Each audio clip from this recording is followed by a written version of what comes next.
Le Seigneur soit avec vous. Et avec votre esprit. Évangile de Jésus-Christ selon Saint Jean.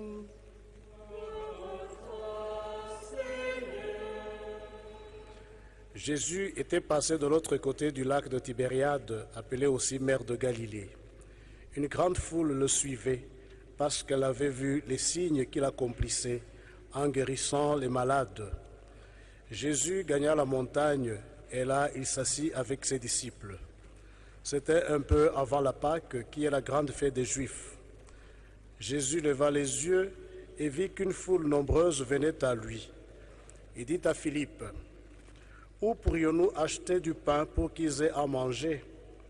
Il disait cela pour le mettre à l'épreuve, car lui-même savait bien ce qu'il allait faire. Philippe lui répondit: le salaire de 200 journées ne suffirait pas pour que chacun ait un petit morceau de pain. Un de ses disciples, André, le frère de Simon-Pierre, lui dit: il y a là un jeune garçon qui a 5 pains d'orge et 2 poissons. Mais qu'est-ce que cela pour tant de monde? Jésus dit: faites-les asseoir. Il y avait beaucoup d'herbe à cet endroit. Ils s'assirent donc au nombre d'environ 5000 hommes. Alors Jésus prit les pains et après avoir rendu grâce, les leur distribua. Il leur donna aussi du poisson, autant qu'ils en voulaient. Quand ils eurent mangé à leur faim, il dit à ses disciples: ramassez les morceaux qui restent pour que rien ne soit perdu.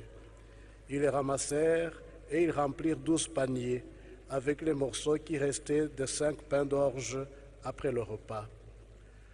À la vue des signes que Jésus avait accomplis, les gens disaient: c'est vraiment lui le grand prophète, c'est lui qui vient dans le monde. Mais Jésus savait qu'ils étaient sur le point de venir le prendre de force et de faire de lui leur roi. Alors, de nouveau, il se retira tout seul dans la montagne. Acclamons l'évangile du Seigneur. Louange à toi, Seigneur Jésus.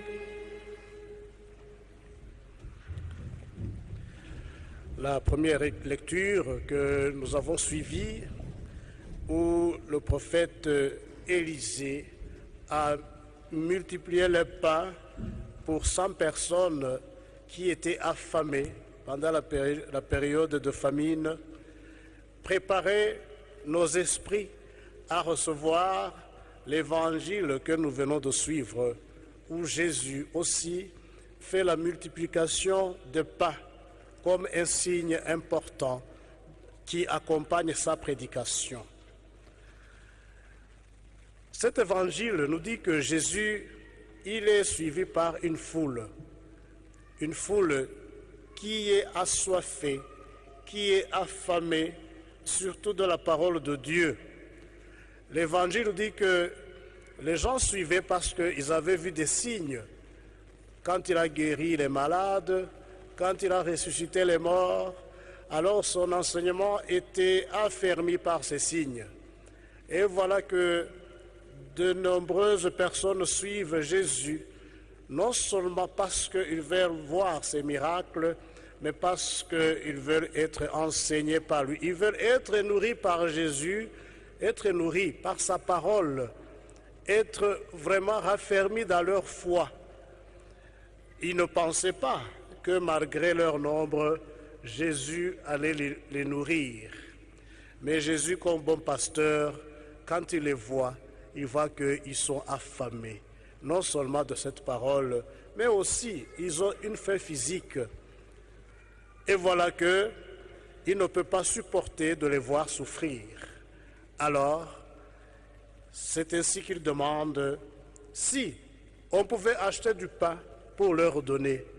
L'Évangile nous dit que lui-même savait ce qu'il allait faire, bien que Philippe, à qui il avait demandé, n'avait pas compris. Certainement que Philippe n'avait pas pensé à cette parole où Élisée avait multiplié le pain pour 100 personnes. Oui, c'était 100 personnes, mais cette fois-ci, c'est plus de 5000 personnes, parce qu'on nous dit qu'ici, il s'agit de 5000 hommes, sans compter les femmes, les jeunes, les enfants. 5 000 hommes. C'est une foule immense. Et voilà qu'il y a un autre disciple, André, qui avait fait attention et qui, dans la foule, il avait aperçu un jeune garçon qui avait 5 pains et 2 poissons. Mais malgré tout ça, qu'est-ce que cela veut dire? C'est très peu. Même pour cet enfant, ça ne suffisait pas. Ah, alors, cette fois-ci, il demande à l'enfant ce qu'il avait. Et voilà que c'est à partir de ces pains, de 5 pains et de 2 poissons, que Jésus nourrit les foules. Il leur demande de s'asseoir. On nous dit qu'il y avait beaucoup d'herbe à cet endroit. Et cela aussi veut dire quelque chose. Dans un pays de pasteurs où l'élevage a de l'importance, Jésus amène son troupeau là où il y avait de bons pâturages. La signification de ces herbes-là, ce n'est pas pour rien que Jean là, a insisté là-dessus. Il s'assoit alors et il mange, chacun à sa faim, et il en resta. Quand ce que Jésus avait distribué reste, il demande qu'on ramasse le reste, parce qu'il ne faut pas que ça soit perdu. Et quand il ramasse 12 paniers, 12 corbeilles pleines de pain et de poissons. 12, un nombre, un chiffre qui dit quelque chose. 12 tribus d'Israël, 12 disciples de Jésus, 12 mois de l'année. Donc, il y avait un panier pour chaque tribu. Il y avait un panier pour chaque disciple. Il y avait un panier pour chaque mois. Pour dire que la générosité de Dieu s'étend sur toute la vie. Ça ne finit pas. La générosité de Dieu ne se perd pas dans les calculs. Comme ce qu'avait dit Philippe, qu'est-ce que cela peut faire? Même le salaire de 200 journées ne suffit pas pour nourrir cette foule. Humainement parlant, ça se comprend. Parce que c'est très peu. Mais ça, ce sont des calculs humains. Dieu ne calcule pas. Dieu a une autre logique. Sa logique n'est pas une logique cartésienne. Il a sa logique qui est difficile à saisir par l'esprit de l'homme. C'est ainsi que, quand nous n'arrivons pas à saisir, nous devons engager notre foi. Au lieu d'engager notre raison, nous engageons notre foi. Jésus, donc, nourrit ses foules et ça reste. Et il est donc demandé à nous aussi, par ces paroles, c'est une occasion de se demander, que chacun puisse se demander combien de personnes que j'ai pu nourrir pendant cette année. Les 7 mois qui viennent de s'écouler de cette année, combien de personnes que j'ai pu nourrir. Pendant cette semaine, qui ai-je nourri? Pendant cette journée, qui ai-je nourri?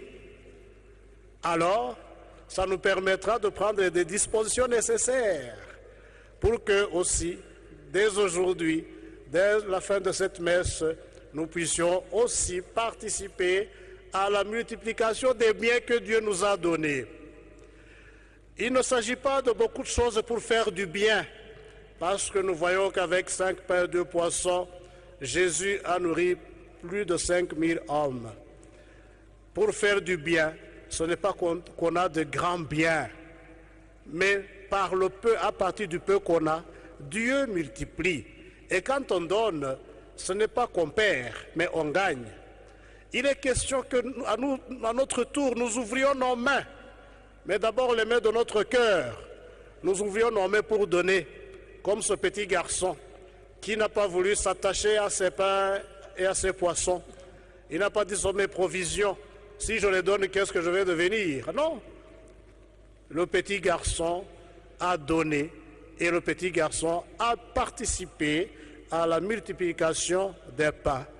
Oui, Jésus-Christ a dit qu'il faut être comme un petit enfant pour entrer dans le royaume des cieux.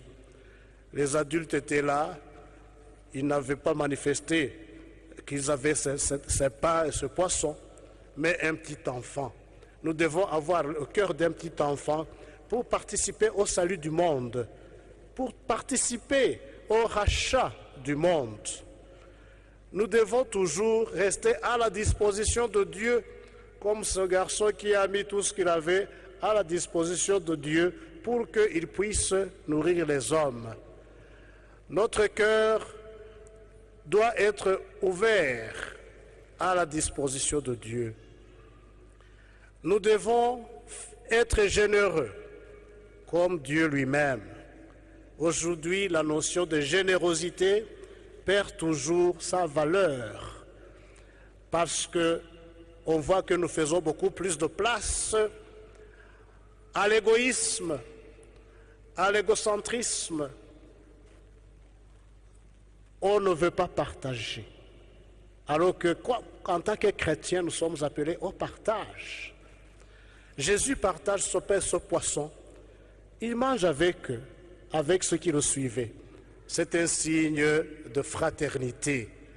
Quand il y a manque de partage, il y a manque de fraternité. Quand il y a partage, il y a fraternité. L'Église nous appelle toujours au partage des biens universels. On a des foules qui sont là, peut-être pas comme ceux qui suivaient Jésus, mais on a des foules de gens qui sont affamés. On a des foules de tant d'élèves qui n'ont pas, par exemple, de Minerval, qui n'arrivent pas à suivre les cours, qui n'arrivent pas à étudier, qui ont besoin de notre générosité. On a des malades qui ont difficile à se faire soigner ou qui n'arrivent même pas à se faire soigner et qui meurent parce qu'ils ont manqué de soins. Alors que nous sommes là comme chrétiens, nous n'arrivons pas à partager. On a des prisonniers par-ci, par-là. On a des laissés pour compte, ils sont nombreux. Et qu'est-ce que nous faisons? Nous sommes appelés aujourd'hui à faire comme Jésus. À partir du peu que nous avons, laissons Dieu agir. Laissons Dieu satisfaire tout le monde. Aujourd'hui, alors, demandons au Seigneur le don de générosité pour que nous puissions le suivre pour sa gloire et pour le salut du monde. Le Seigneur soit avec vous.